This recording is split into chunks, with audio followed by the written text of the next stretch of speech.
দুনিয়ার মধ্যে তাকিয়ে দেখো না যুবক আমার ভাই, কেউই তোমার আপন নয় গো ভাই, কেউই তোমার আপন নয়।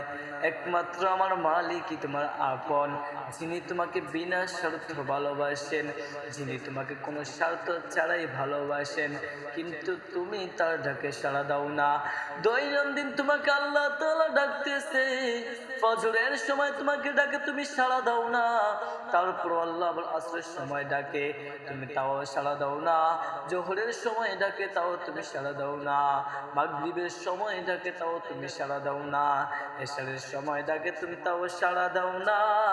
আল্লাহ তাআলা আবার গভীর রজনীতে প্রথম আসমানে এসে তোমাকে ডাকতে থাকে, হে আব্দুল করিম, হে আব্দুল সত্তার, হে আব্দুর রজ্জাব, তুমি কি গুনাহ বেশি করে ফেলেছো? তোমার গুনাহ কি ওই সমুদ্রের ফেনা পরিমাণ হয়ে গেছে? তুমি আসমানের দিকে তাকাও, এই গভীর রজনীতে দুইটা চক্ষুর পানি ছেড়ে দিয়ে আমি মালিকের কাছে হাত উত্তোলন করে দোয়া করো, আমি মালিক তোমার জিন্দেগীর সমস্ত গুনাহগুলো